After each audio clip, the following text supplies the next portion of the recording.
हरे कृष्णा। तो आज हम श्रील प्रभुपाद लीलामृत से पहला अध्याय प्रकरण 1 बचपन, श्रील प्रभुपाद जी के जो बचपन है, बचपन के लीलाओं को आज हम सुनेंगे। तो शुरू करते हैं। हम सोते होते और पिताजी आरती करते होते, घंटी की टन टन सुनकर हम जग जाते और देखते कि वे कृष्ण को नमन कर रहे हैं। श्रील प्रभुपाद। तो देखिए, इस पर मैं कुछ कहना चाहूँगा। क्या अभी हम देखते हैं कि हमारे माता पिता भगवान की सेवा में युक्त हैं? आम तौर पर जनरली ऐसा देखा नहीं जाता है कि माता पिता भगवान की सेवा में लगे हैं। तो हम क्या सीखेंगे? तो इसलिए जो व्यक्ति माता पिता को देखकर नहीं सीख रहे हैं, अर्थात माता पिता ऐसा आचरण प्रस्तुत नहीं कर रहे हैं कि भगवान की भक्ति का, तो उसे अपने से जागरूक होना चाहिए।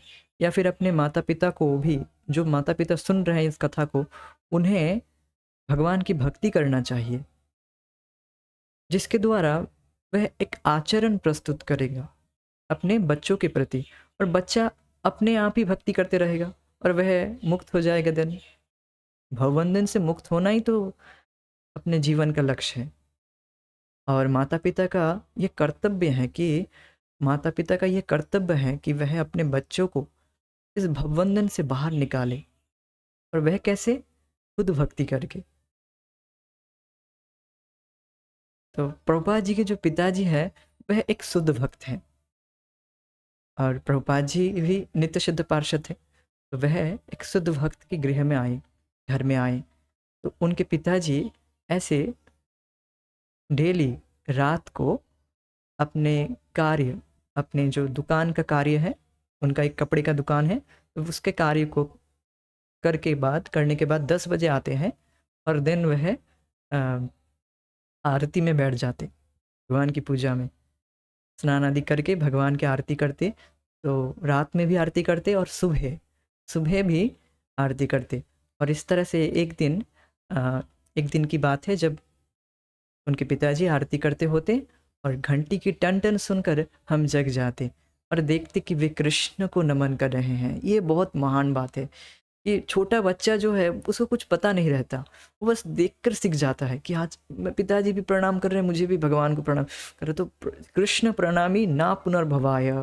तो जो बच्चा है, बिल्कुल कुछ फिलोसफी नहीं जानता है, वो बस प्रणाम करके ही मुक्त हो जाएगा। तो इसीलिए माता पिता को उदाहरण प्रस्तुत करना चाहिए, अपने आचार से दिखाना चाहिए।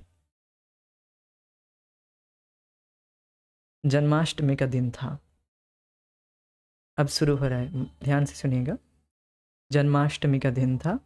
आज से कोई 5000 वर्ष पहले भगवान श्री कृष्ण के अवतार ग्रहण करने के उपलक्ष्य में मनाए जाने वाले वार्षिक उत्सव का दिन था। कलकत्ता के निवासी, जिनमें अधिकतर बंगाली और अन्य भारतीय थे, किंतु जिनमें कई मुसलमान और कुछ अंग्रेज भी थे, उत्सव मना रहे थे और भगवान कृष्ण के मंदिर के दर्शनार्थ नगर की सड़कों पर इधर उधर घूम रहे थे। आधी रात तक व्रत रखने वाले भक्त वैष्णव हरे कृष्ण कीर्तन कर रहे थे और श्री कृष्ण के जन्म और कार्यकलाप के संबंध में श्रीमद् भागवत का पाठ सुन रहे थे। और वे रात भर व्रत, उपवास, कीर्तन और पूजा पाठ कर रहे थे। तो ये तो आप देखते ही होंगे कि हम भक्त लोग भी कैसे अभी जन्माष्टमी बनाएं, जन्माष्टमी में किस तरह से भगवान का नाम जप करें और श्रीमद् भागवतम की कथा सुने। तो यह है, जो भक्त वैष्णव है वे ऐसा करते हैं, और जो ऐसा पूरी तरह से अभी भक्त नहीं बने हैं, वह भी व्रत रखते हैं। बंगाल में बंगाल में बंगाल के साथ साथ अभी तो पूरे देश में कृष्ण भावनामृत का प्रचार प्रसार हुआ है, इसलिए देखा जाता है ज़्यादातर लोग एटलीस्ट जन्माष्टमी का व्रत रखते हैं। तो उसी तरह कलकत्ता में वहाँ पर हिंदू के साथ साथ अंग्रेज भी रहते थे, और सभी लोग इस तरह से घूम रहे थे। उसके बाद बताया जा रहा है, अब दूसरे दिन पहला सितंबर सन 1896 कलकत्ता के उपनगर टालीगंज के एक छोटे मकान में एक बालक का जन्म हुआ। बालक बालक का जन्म नंदोत्सव के दिन हुआ था, जब कृष्ण के पिता नंद महाराज ने कृष्ण जन्म के उपलक्ष्य में उत्सव मनाया था। इसलिए बालक के चाचा ने उसको नंद दुलाल कहकर पुकारा। तो प्रभुपाद जी को क्यों नंद दुलाल कहकर पुकारा जाता है, ये आपको समझ में आ रहा होगा कि प्रभुपाद जी अर्थात श्रील प्रभुपाद जी नंद उत्सव के दिन आविर्भूत हुए हैं। और नंदोत्सव क्यों कहा जाता है, क्योंकि जन्माष्टमी के बाद नंद महाराज भगवान कृष्ण के जन्म उत्सव के लिए दूसरे दिन उत्सव मनाते हैं, सभी को प्रसादम देते हैं और एक बहुत बड़ा उत्सव मनाया जाता है। तो इसीलिए इसको नंदोत्सव कहा जाता है। और नंदोत्सव के दिन श्रील प्रभुपाद जी का जन्म हुआ, इसलिए उनको नंद दुलाल कहकर पुकारा जाता है। और यह नाम कौन रखे हैं, उनके चाचा। किंतु उसके पिता गौर मोहन दे और उसकी माता रजनी ने उसका नाम अभय चरण रखा। तो माता पिता का भी नाम आपको पता चल गया होगा। माता का नाम रजनी, पिता का नाम गौर मोहन दे, और उन्होंने प्रभुपाद जी का नाम क्या रखा, अभय चरण।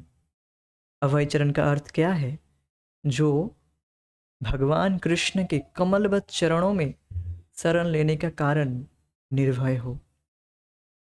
भगवान कृष्ण के चरण में जो व्यक्ति शरण लिया है वह तो निर्भय हो ही जाएगा।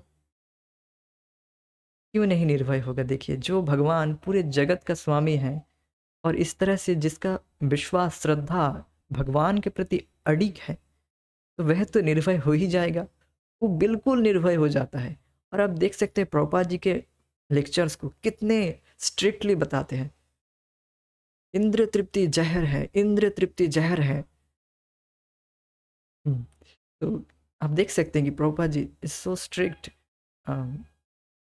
सिद्धांत बोलते समय व्यक्ति को बहुत ही स्ट्रिक्ट होना चाहिए, क्योंकि सिद्धांत गड़बड़ ना हो जाए। और देख ही सकते कि प्रभुपाद जी के लेक्चर्स आप सुने ही होंगे, प्रभुपाद जी कितने निडरता से प्रचार करते हैं।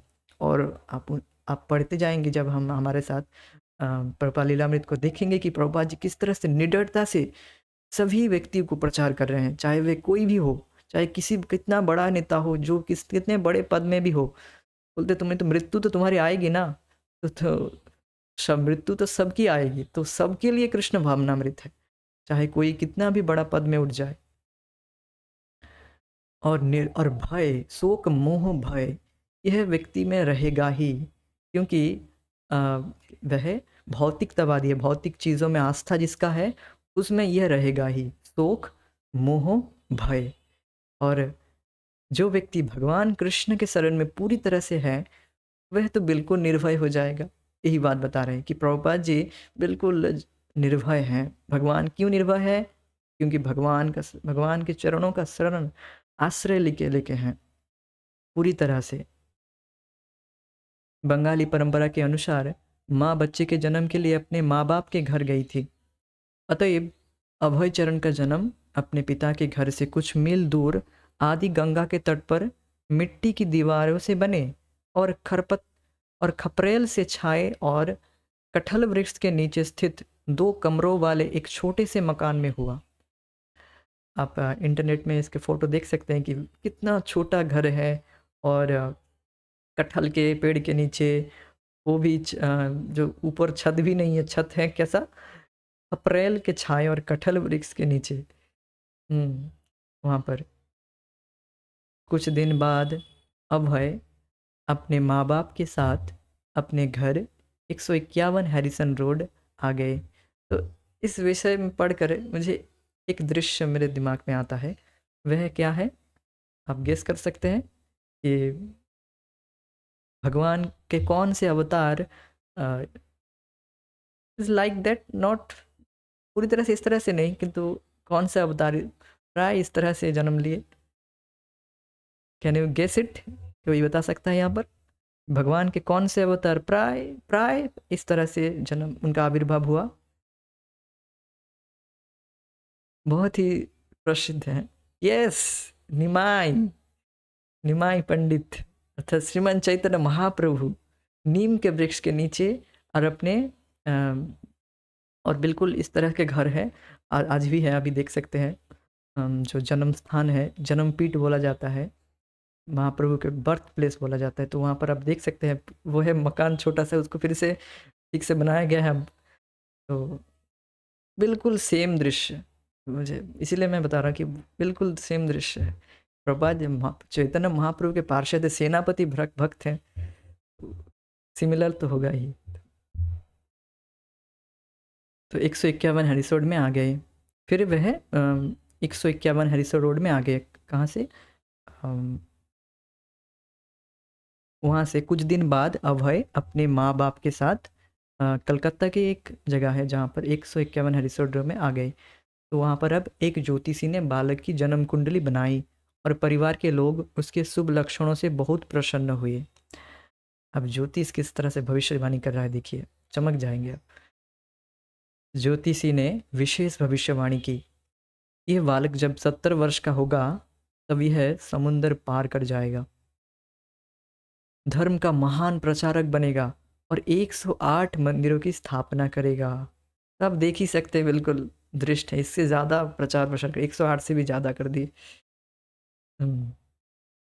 तो यह भविष्यवाणी बिल्कुल सटीक हुआ। अभय चरण दे ऐसे भारतवर्ष में पैदा हुए थे जो विक्टोरियन साम्राज्यवाद से आक्रांत था। तो आप जानते ही होंगे कि उस समय प्रभुपाद जी जब आविर्भूत हुए, उस समय पूरे भारत का जो शासन था वह पूरी तरह से विक्टोरियन साम्राज्य के द्वारा आक्रांत था। कलकत्ता भारत की राजधानी था। वायसराय अर्ल ऑफ एल्गिन और किनकरडाइन का मुख्यालय और अंग्रेज साम्राज्य का दूसरा नगर कलकत्ता। यूरोपियों और भारतीय अलग अलग रहते थे।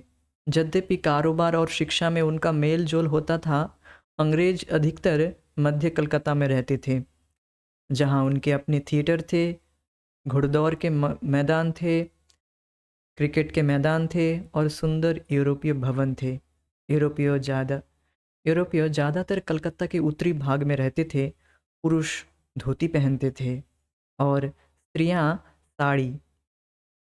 अंग्रेज राज के प्रति स्वाभाविक रहते हुए अंग्रेज राज के प्रति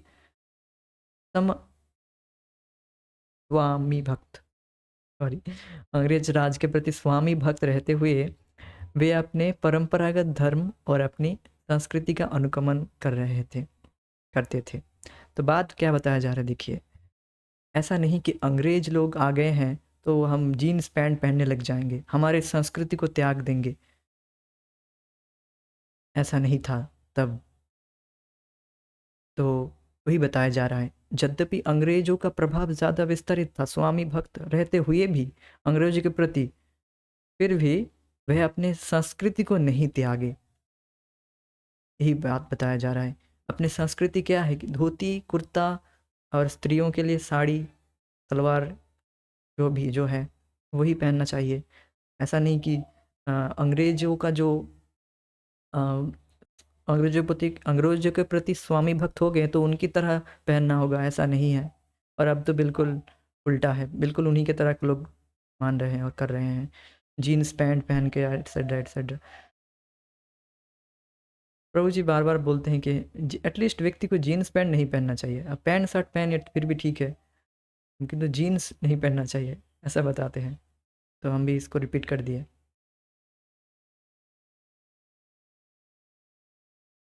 तो परंपरागत धर्म और अपनी संस्कृति का अनुगमन करते थे। ये बहुत महत्वपूर्ण बात है। हमें कभी भी अपने धर्म को छोड़ना नहीं चाहिए। अपना जो संस्कृति है वह सबसे महान है, सबसे बड़ा है, सनातन धर्म है, उसको छोड़ना नहीं चाहिए व्यक्ति को। और देख ही रहे कि पूरे विदेश में किस तरह से सनातन धर्म का प्रचार हुआ, और विदेशी भी किस तरह से धोती कुर्ता पहनकर अभी भगवान की भक्ति में लग गए हैं। जो वास्तविक धर्म है, सनातन धर्म मीन्स दैट्स नॉट ये आपका कैसा आपकी उपाधि है, आप किससे बिलोंग करते दैट इज़ नॉट मैटर, ये कोई मैटर नहीं करता। सनातन धर्म आत्मा का धर्म होता है और सभी लोग तो आत्मा हैं, ना तो हिंदू मुसलमान क्रिश्चियन कुछ नहीं है, सभी लोग भगवान के दास हैं, तो सभी लोगों के लिए सनातन धर्म है। अभय का घर 151 हैरिसन रोड उत्तरी कलकत्ता के भारतीय खंड में था। तो आप ये याद कर लीजिए प्रभुपाद जी के घर कहाँ है। 151 हैरिसन रोड उत्तरी कलकत्ता के भारतीय खंड में था। अभय के पिता गौरमोहन दे सामान्य आय वाले एक कपड़े के व्यापारी थे और अभिजात सुवर्ण वणिक संप्रदाय में जन्मे थे, किंतु उनका संबंध संपन्न मलिक परिवार से था जो सैकड़ों वर्षों से अंग्रेजों के साथ सोने और नमक का व्यापार करता आया था।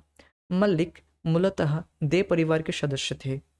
इस गोत्र का संबंध प्राचीन ऋषि गौतम से था, किंतु अंग्रेज पूर्व मुगल काल में एक मुसलमान शासक ने दे परिवार की एक संपन्न और प्रभावशाली शाखा को मल्लिक स्वामी की उपाधि से सम्मानित कर दिया था। मल्लिक मत समझ रहे, मालिक स्वामी, तो मल्लिक को उन्होंने बाद में मल्लिक नहीं, दे परिवार के एक सदस्य थे। इस गोत्र का संबंध प्राचीन ऋषि में था। दे परिवार के एक सदस्य थे, एक शाखा थी जिनको मालिक टाइटल दिया गया था इनके द्वारा, मुस्लिम शासक के द्वारा।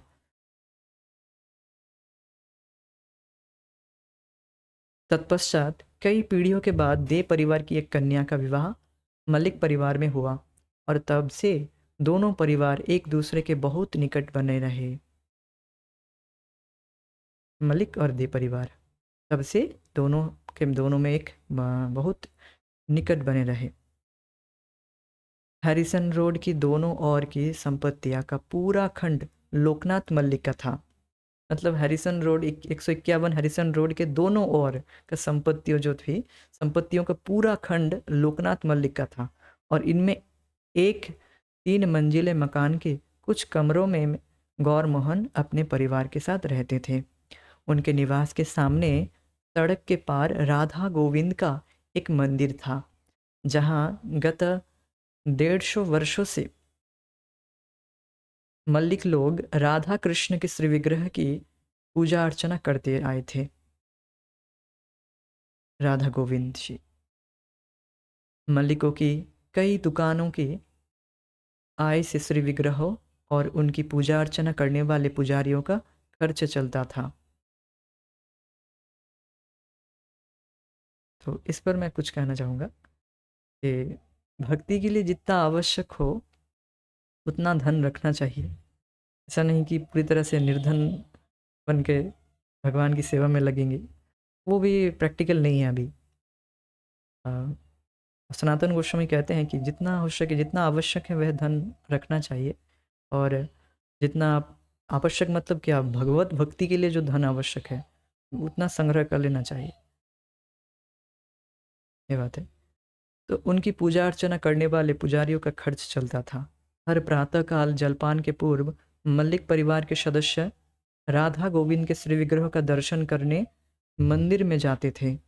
वे एक बड़े थाल में भात, कचौरियाँ और सब्जियाँ रखकर श्री विग्रह को अर्पित करते थे और तब प्रसाद के रूप में उनका वितरण सवेरे पास पड़ोस से आने वाले दर्शनार्थियों में करते थे।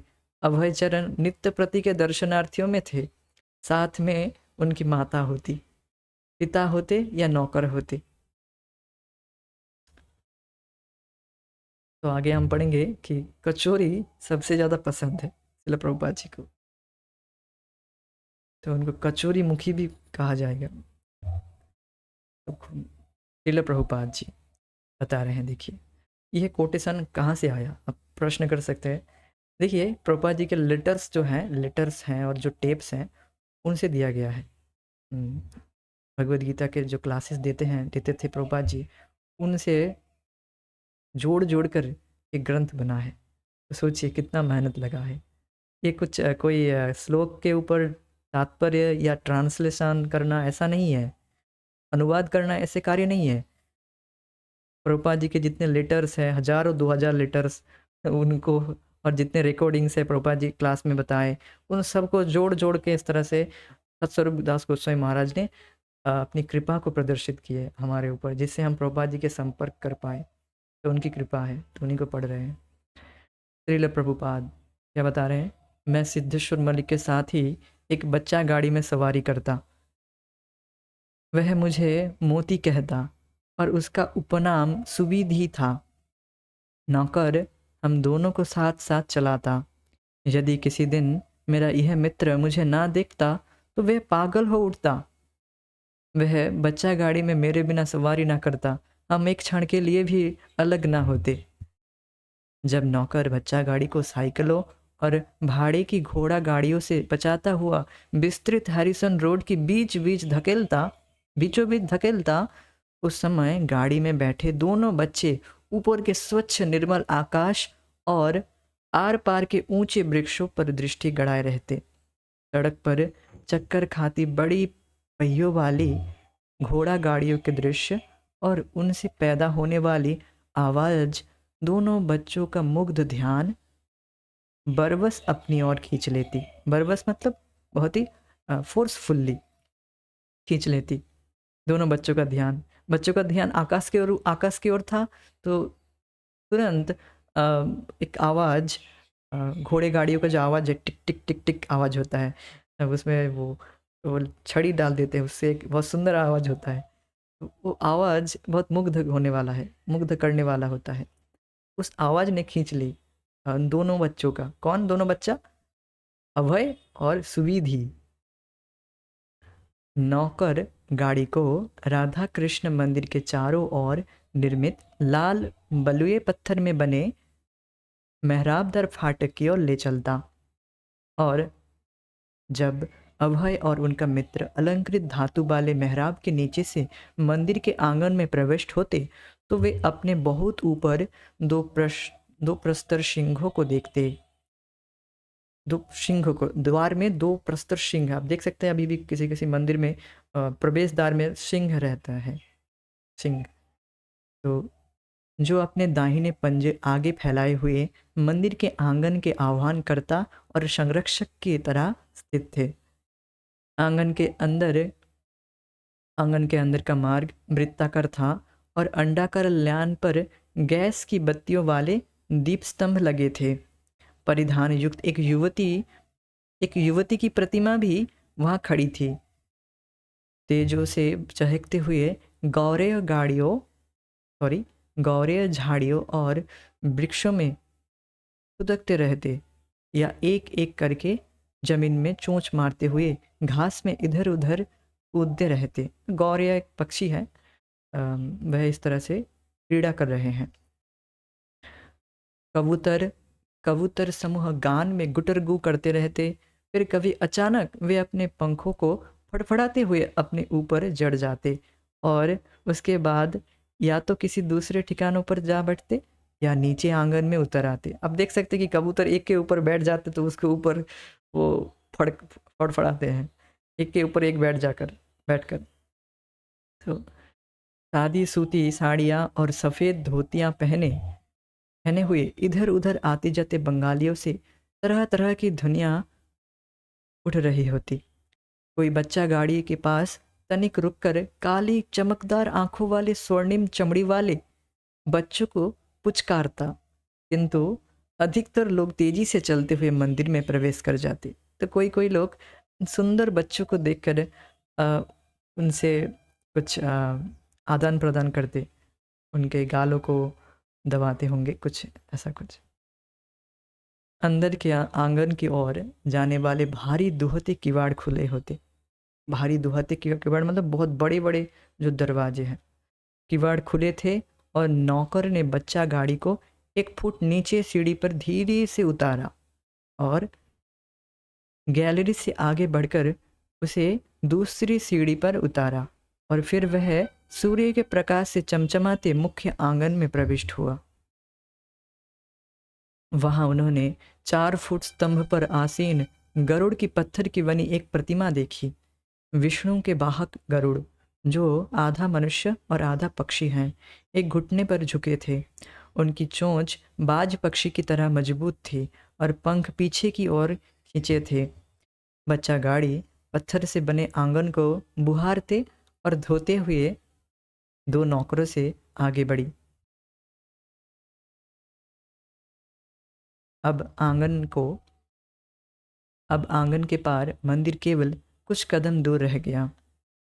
यह मंदिर क्षेत्र जो दर्शक मंडप की तरह खुला था, ऊंचा चबूतरे जैसा था, जिसके ऊपर 15 फुट ऊंचे मजबूत खंभों पर टिकी पत्थर की छत थी। दर्शक मंडप की बाईं ओर के सिर पर उपासकों की भीड़ आसन पर विराजमान श्री विग्रह का दर्शन करती हुई खड़ी थी। नौकर बच्चा गाड़ी को और निकट ले गया। उसने दोनों बच्चों को बाहर निकाला और हाथ पकड़कर आदर पूर्वक वह उन्हें श्री विग्रह अर्चा विग्रह के सम्मुख ले गया। श्रील प्रभुपाद राधा गोविंद मंदिर के द्वार पर खड़े होकर राधा गोविंद की श्री विग्रह के सामने प्रार्थना करना मुझे स्मरण है। तो श्रील प्रभुपाद जी अपने लेक्चर में बताते हैं कि मुझे स्मरण है, मैं 2 साल के एज में क्या करता था, मुझे स्मरण है। तो यह है उनकी एक शुद्ध भक्त की कैपेबिलिटी, सक्षमता, कि उनको याद रहता है। वह ऐसा नहीं बद्ध जीव की तरह कि वो सब भूल जाते हैं, कल क्या खाया था वह भी भूल जाते हैं, ऐसा नहीं। श्रील प्रभुपाद नित्य मुक्त पार्षद है, भगवान के पार्षद है, इसीलिए उनको हर कुछ याद रहता है। कोई छोटे से भी छोटा सेवा कर देता है, जैसे भगवान की भक्ति कोई थोड़ा सा भी कर देता है तो भगवान उसको कभी भूलते नहीं। उसी तरह से प्रभुपाद जी की सेवा में अगर हम लगेंगे, प्रभुपाद जी की सेवा क्या है?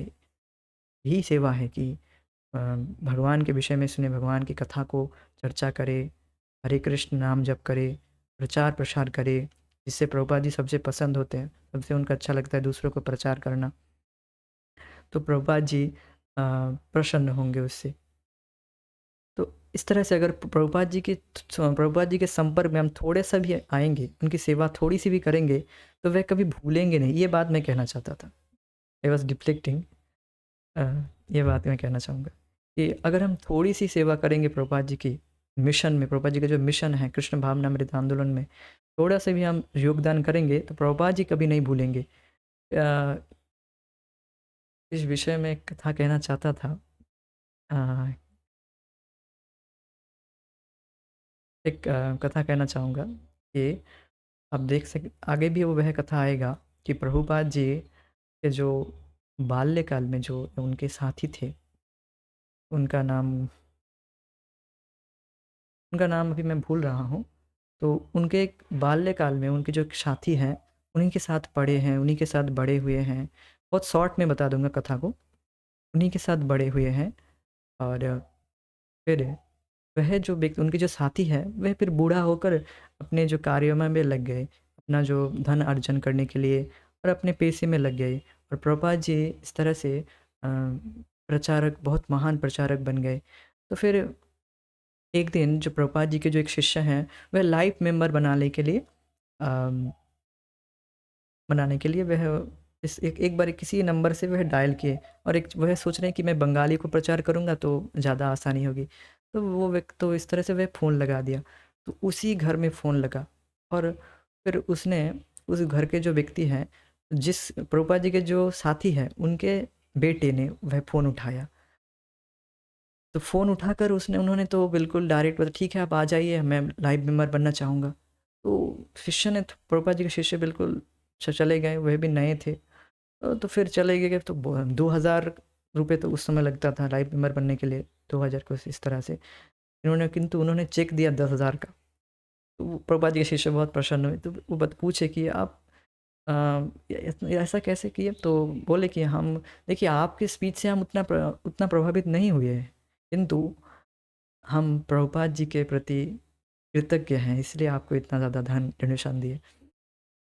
तो फिर उनके जो पिताजी हैं, उनके जो पिताजी हैं कि उनके बारे में बता रहे हैं कि इस तरह से मेरे पिताजी प्रभुपाद जी के साथ प्रभुपाद जी के साथ ही पढ़ाई किए और तो इस तरह से बताए। तो ये सब कथा प्रभुपाद जी के शिष्य प्रभुपाद को बताए और फिर प्रभुपाद जी बोले कि मैं उनसे मिलना चाहूँगा। अब वो जो व्यक्ति है वह कहा कि मैं तो भौतिकता में लिप्त हूँ, मैं कैसे इस तरह के होली होली मैन से कैसे मिल सकता हूँ, इस तरह से दिव्य पुरुष, इतने दिव्य पुरुष से मैं कैसे मिलूँगा, मैं तो इतना अधम हूँ, मैं तो बिल्कुल भौतिकता में पड़ा हूँ, गृहमेधी हूँ, तो मैं कैसे इस तरह से एक शुद्ध भक्त से, मैं एक होली मैन से कैसे मैं मिलूँगा। वो इस तरह कहकर बोला कि मैं बीमार हूँ, ये कहकर बोल दो कि मैं नहीं मिल सकता। तो फिर प्रभुपाद जी खुद मिलने आए, देखिए खुद मिलने आए और उनको बोले कि अ, वह फिर बेड में सोए सोए हुए थे, लेटे थे, क्योंकि उनको ऐसा दिखाना था कि मैं बीमार हूँ। तो फिर वह बोले कि प्रभुपाद जी उनको बोले कि मैं आपको मेरे साथ लेके जाऊँगा। हुँ। फिर वह बिल्कुल आनंदित हो गए, बिल्कुल प्रसन्न हुए कि मुझे प्रभुपाद जी ले जाएँगे अपने साथ। फिर वह थोड़ा हरे कृष्ण महामंत्र जपने लगे और फिर कुछ ही दिन बाद उनका शरीर छूट गया, हरे कृष्ण महामंत्र जपते-जपते। तो क्या ये उदा इससे क्या पता चलता है कि हम, वह व्यक्ति पूरा जीवन भगवान का नाम जप नहीं किया, कुछ भगवान की सेवा नहीं, किंतु प्रभुपाद जी के संस्पर्श में आया व्यक्ति, इसलिए वह मुक्त हो गया। हरे कृष्ण महामंत्र जप करके प्रभुपाद जी बोले कि मैं तुम्हें ले जाऊँगा, वो चला गया। तो थोड़ी-सी सेवा में कोई लगेगा तो प्रभुपाद जी की मर्सी से, कृपा से वह तर जाएगा।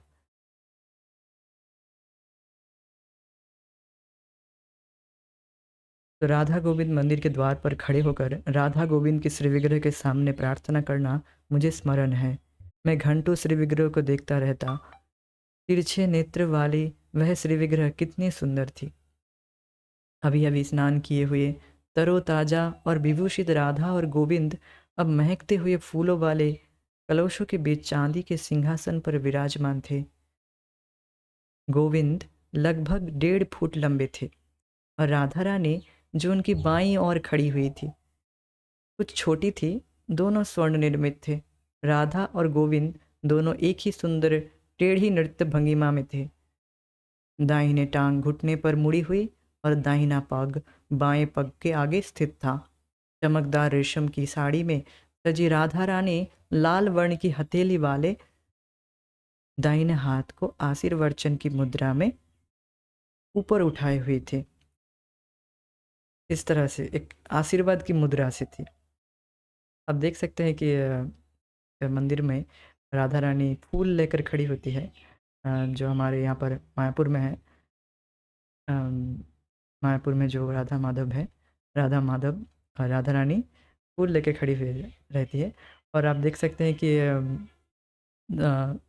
राधा द्वारका के टेम्पल में शायद वहाँ पर राधा रानी एक ब्लेसिंग की मुद्रा में है, शायद मैं भूल रहा हूँ। कई कई पर ऐसे ब्लेसिंग की मुद्रा में रहते हैं या फिर फूल लेकर भगवान फूल लेकर खड़ी हुई रहती है। तो इस तरह से जो वहाँ पर क्या था, जो राधा गोविंद मंदिर, वहाँ पर श्रीमती राधा रानी एक आशीर्वचन की मुद्रा में खड़ी हुई थी और रेशमी कुर्ते और धोती में सजे कृष्ण सुनहरी बांसुरी बजा रहे थे। गोविंद के चरण कमलों पर तुलसी की हरी पत्तियां पड़ी थी और उन पर चंदन का लेप लगा था। दोनों श्रीवरों के गलों से रात्रि में खिलने वाले मालती के फूलों की कितनी ही मालाएं लटक रही थी, जो लगभग उनके चरणों कमलों तक पहुंचती थी। तूरी सरीखे पुष्प उनके दैवी शरीर को कोमलता से आच्छादित किए हुए थे। सोने, मोती और हीरे से बने उनके कंठमाला चमचमा रहे थे। राधा रानी के बाजूबंद सोने के साथ और वे कृष्ण के साथ दोनों कंधों पर सुनहरे तारों से अलंकृत रेशम की चादरों से उड़े थे। उनके हाथों और बालों में सुसज्जित पुष्प छोटे और कोमल थे। सिरों पर स्थित चांदी के मुकुट रत्नों से जड़े थे। राधा और कृष्ण मंद मंद मुस्कुरा रहे थे। सुंदर वस्त्रों में सजे रजत वितान नीचे पुष्प से आवृत चांदी के सिंहासन पर नृत्य की मुद्रा में विराजमान वे अभय को अत्यंत आकर्षक लगे।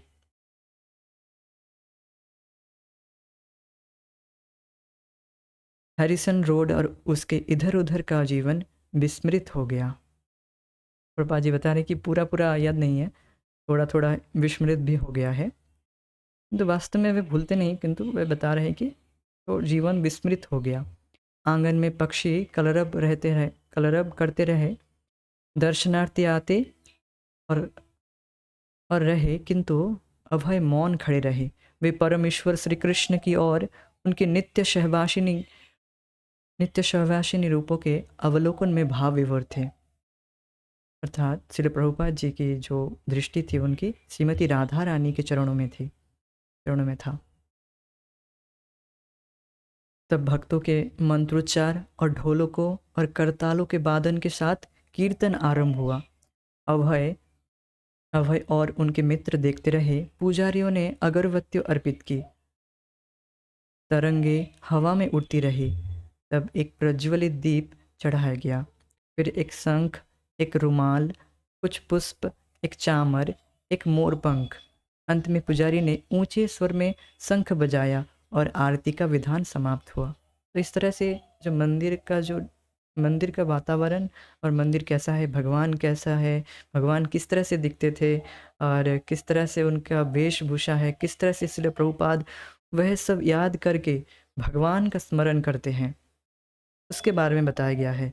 तो इसी तरह से जब हम सुनेंगे भगवान के विषय में श्रीमद् भागवतम के तरह के जो ग्रंथ हैं, श्रवण कीर्तन करेंगे तो हम उन विषयों को स्मरण कर पाएंगे। और स्मरण जो स्मरण है इसके लिए कोई परेशानी नहीं होती कि आपके शरीर में कोई दर्द है, शरीर में कुछ पीड़ाएं हैं तो आप स्मरण नहीं कर सकते, ऐसा नहीं। स्मरण किसी भी अवस्था में कर सकते हैं। और इसीलिए बताया जाता है कि व्यक्ति को वास्तव में पूरा जीवन भर श्रवण कीर्तन में लगाना चाहिए, जिससे कि वह अंत में आकर जिस जीवन में कुछ करने की सामर्थ्य नहीं रहता है व्यक्ति को, अर्थात वृद्धावस्था में, उस समय आप केवल स्मरण कर पाएंगे। आप ना तो बोल पाएंगे, अब भगवान चाहे क्या हो, ऐसा ही ऐसा ही बताया जाता है कि उस समय तो प्राय सारे इंद्रियां, सब कुछ, वाणी सब बिगड़ जाता है। ये सब सुनते हैं हम। तो इसीलिए व्यक्ति को चाहिए कि भगवान की भक्ति श्रवण कीर्तन में ज़्यादा से ज़्यादा लग जाना चाहिए। ऐसा नहीं कि बुढ़ापे में भक्ति करेंगे, अभी बुढ़ापे में आकर भक्ति करेंगे, ऐसा नहीं। पूरा जीवन भर भक्ति करेंगे तो बुढ़ापे में भी ऑटोमेटिक भक्ति होगी, यह बात है। बंगाली में एक कहावत है, मरा समय हरि नाम। तो मरा अर्थात मरने के टाइम लोग बोलते हैं कि हम तो मरने के टाइम हरि नाम करेंगे, अभी नहीं, अभी तो कमाने दो, तो इस तरह से कहते हैं। किंतु क्या वह मरने के टाइम हरि नाम कर पाते हैं? नहीं कर पाते, क्योंकि पूरा जीवन भर जो भोगों में लगा हुआ है, उसी को अच्छा माना है। वह मरने के टाइम जिस समय वाणी ठीक नहीं रहती है और पूरा कफ वात पित्त जो है, तीन जो जो शरीर जिससे बना है, जो तीन धातु से, वह बिल्कुल डिस्टर्ब रहता है। तो वाणी जो वॉइस है वह चोक्ड हो जाता है और बिल्कुल कोई भी इंद्रिय ठीक से काम नहीं करता। तो उस समय व्यक्ति कैसे भगवान का स्मरण करेगा? तो दिस इज़ नॉट प्रैक्टिकल। तो ये प्रैक्टिकल नहीं है, ऐसा संभव नहीं है वास्तव में। इसीलिए कौमारा आचरित प्राज्ञा, तो इसलिए तो बताते हैं लाद महाराज कि हमें 5 वर्ष के आयु से भगवान की भक्ति करना चाहिए। कोई हमें देख के कहता है, अरे तुम अभी से भक्ति करने लग गए हो, इतने जवानी में, अभी क्या भक्ति करने का समय है? अभी तो भोग करने का समय है, भोग करो, क्या ये सब हरे कृष्णा कर रहे हो? तो उनको पता नहीं, वो सब मूर्ख है, इस तरह से बताते हैं। तो हम कहते हैं मैं तो बहुत लेट हो गया हूँ, मुझे तो 5 साल से भक्ति करना चाहिए था। ये बात है। तो जब अभय 1.5 वर्ष के थे तब वे टाइफाइड से बीमार पड़ गए। परिवार के डॉक्टर बोस ने मुर्गी का सूप देने को कहा।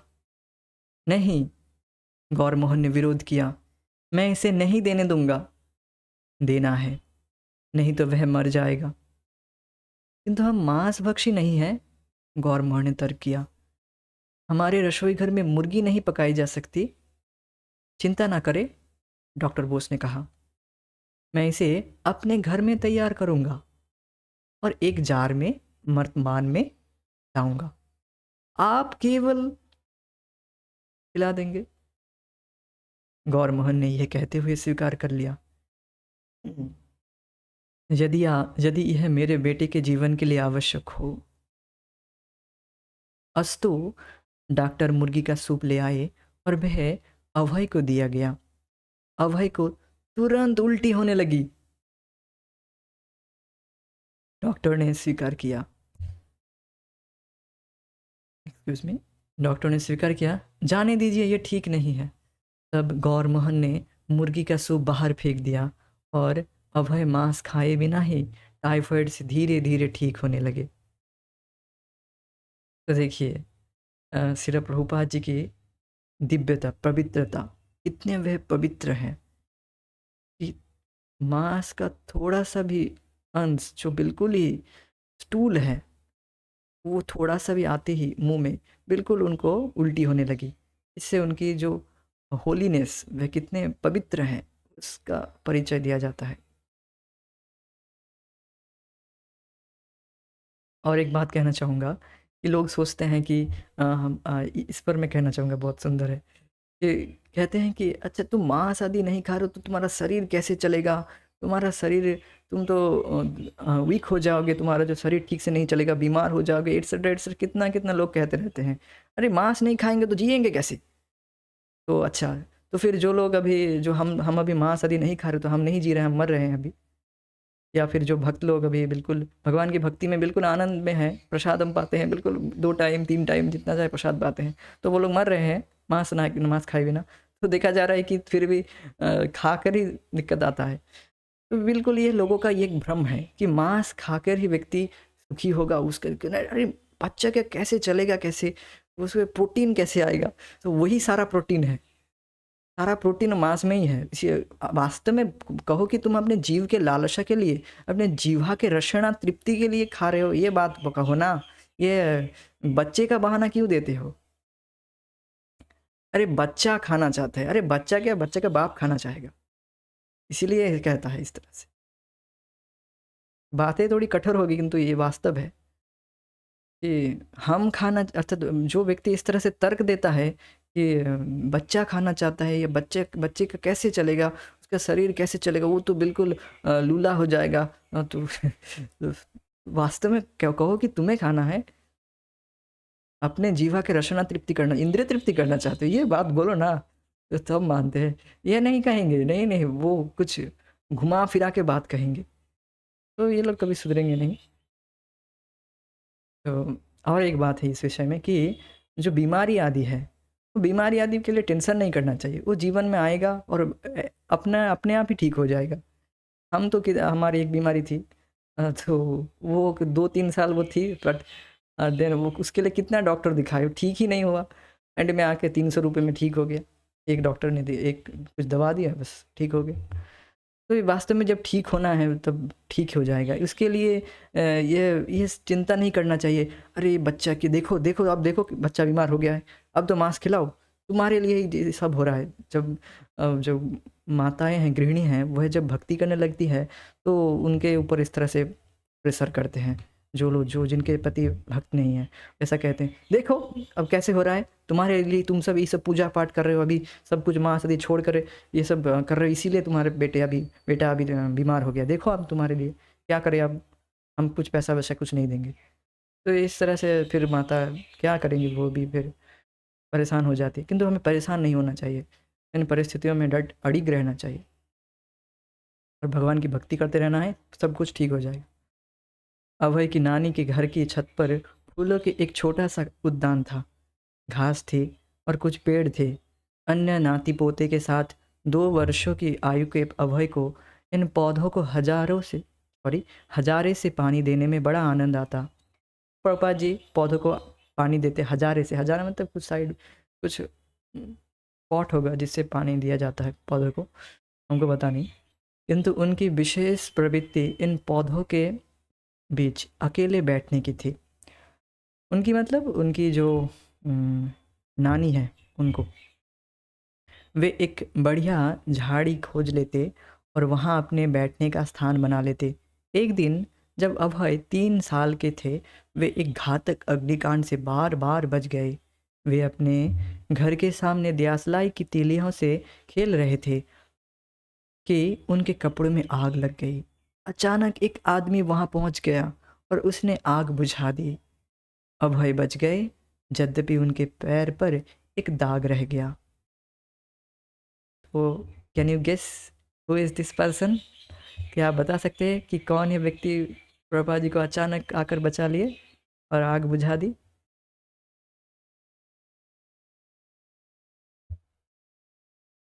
बताएंगे? यस, ठीक है, बता देते हैं, हम ही बता देते हैं। भगवान कृष्ण। तो भगवान के आप देखेंगे इस तरह से कितने ही पास टाइम्स आएंगे प्रभुपाद जी के, जो कितने कितने परिस्थिति, कितने कितने भयंकर परिस्थिति में भगवान बचा लेते हैं। और वास्तव में ये देखा जाता है और ये वास्तविक है, जीव को हर क्षण भगवान ही बचा रहे हैं। जीव तो कभी भी मर सकता है, कभी भी ये जो देह छूट सकता है, किंतु हर क्षण भगवान रक्षा कर रहे हैं। ये तो वास्तविक है। और कभी आप रियलाइज़ भी किए होंगे कि ऐसा समय आया होगा कि प्राय प्राय प्राय लगभग मर गए थे, तो उस समय बच गए हम। तो पता नहीं किस तरह से बच जाते हैं वो, कुछ पता नहीं। मैं एक एक कहानी बताती हूँ इस विषय में। मैं ऐसे ट्रेन से उतर रहा था, मतलब ट्रेन से उतर गया, तो मैं ट्रेन के लिए अपेक्षा कर रहा था कि ट्रेन आएगा। तो मैं ऐसे लाइन को क्रॉस करके जा रहा था और मुझे उतना ख्याल नहीं है, मैं थोड़ा-सा अन्यमनस्क हो गया था। और ट्रेन के बिल्कुल जो पटरी है, तो उसके बिल्कुल साइड से चल रहा था। तो अचानक से वो एक्सप्रेस ट्रेन आया, मुझे कुछ मैं कुछ कहीं और किसी ध्यान में था, मुझे पता ही नहीं। एक व्यक्ति अचानक मुझे खींच लिए, "अरे! तुम अभी मर जाते, ट्रेन आ रहा था, तुम्हें खींच लेता ट्रेन।" तो देखो किस तरह से भगवान बचाते हैं। पता नहीं कहाँ मैं थोड़ा-सा अन्यमनस्क हो गया था या कहाँ पर कुछ और सोच रहा था, कहीं और खोया खोया हुआ था मैं। तो अचानक एक आदमी ने मुझे खींच के ऐसे बोला कि अरे तुम अभी मरने वाले थे, क्या कर रहे हो? तो मैंने देखा अरे ट्रेन आ गया, मैं तो बहुत डर से थोड़ा डर गया। तो वास्तव में ऐसा भगवान हर जीव को बचाते हैं, किंतु वो दृष्टि हमें रखनी है कि वास्तव में भगवान ही बचा रहे हैं हर क्षण से, चाहे वह माँ के गर्भ से लेकर और अभी तक, वर्तमान तक, हर क्षण भगवान ही बचाते हैं। ये बात है, ये इसके लिए हमें हमें अब वह दृष्टि, वो देखने वाली शक्ति हमें वो देखना, वो डेवलप करना है। ये बात है। तो आज हम यहीं पर रुकेंगे, आगे की चर्चा हम आगे करेंगे। हरे कृष्ण। जय श्रील प्रभुपाद। निताई गौर प्रेमानंदे। हरि हरि।